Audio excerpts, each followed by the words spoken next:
সেই যুদ্ধে আমাদের ভাবী রাজরানী ভবানী দেবীও উপস্থিত ছিলেন। দুই কুমার সম্ভবত নাটোরের ভাবী রাজরানীকে দর্শন করতেই ছাতিনা গ্রামে গিয়েছিলেন।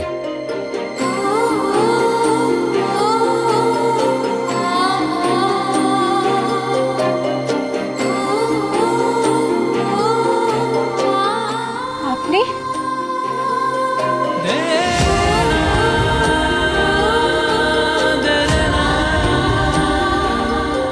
কান্ত, হ্যাঁ পিসিমা। অমন কইরা সত্যর দিকে কেন দেখতেছস? সত্যই তোরে নিয়ে গেছিল, হক কথা ক। মা, হেই পোলায় আমারে শান্তিতে তিষ্ঠতে দিবে না মা। হ্যাঁ, তো উতলা কেন হচ্ছিস নারায়ণী? ভালোই তো হলো, যার সঙ্গে বের কথা হয়েছে তাকে নিজে গিয়েই দেখে এলো। যাকে এই কথা আর পাঁচ কান করার দরকার নেই দয়রাম। আমি বলছি তোমরা বের ব্যবস্থা করো। আর দয়ারাম, রঘু আর রাজারামকে গিয়ে বলো এ আমার সিদ্ধান্ত। আজ্ঞে কর্তামা।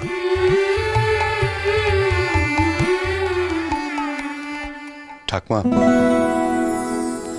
আমরা গেছিলাম শুধু এটুকুই দেখতে যে নাটোরের রাজরানী হিসেবে যাকে নির্বাচন করা হচ্ছে সে সম্পূর্ণ দায়িত্ব নিতে পারবে তো।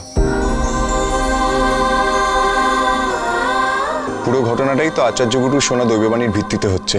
আচার্য গুরুর গণনাতে কি তোমার কোনো সন্দেহ আছে নাকি বাপু? না না মা, আমি তা। আচার্য গুরু নাটোরের মঙ্গল চান। তুমি যা করেছো তা তোমার করা উচিত হয়নি কান্ত।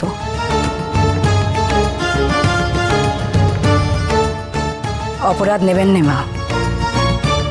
দেখো কান্ত, তোমার টাগমা তোমাকে ভালোবাসে, স্নেহ করে, তাই তিনি কিছু বলবেন না, কিন্তু এ কাজ তুমি আর কখনো করবে না। মা, ও বউঠান, অমন কইরা কেন কইতেছ? সাথে তো কইছে না ঠাকুরজি, তুমি শোনো নে? সর্বক্ষণ তো ছোট পিসিমা ঈশ্বরী বসে আছে আমার কান্তর দোষ ধরার জন্য। না রে বউ, সব কথা আমার কানে আছে, আমি শুনি। সারাক্ষণ শুধু এই কথাই শুনতে হয় যে আমার কান্তর শরীরে নাকি রাজরক্ত নেই।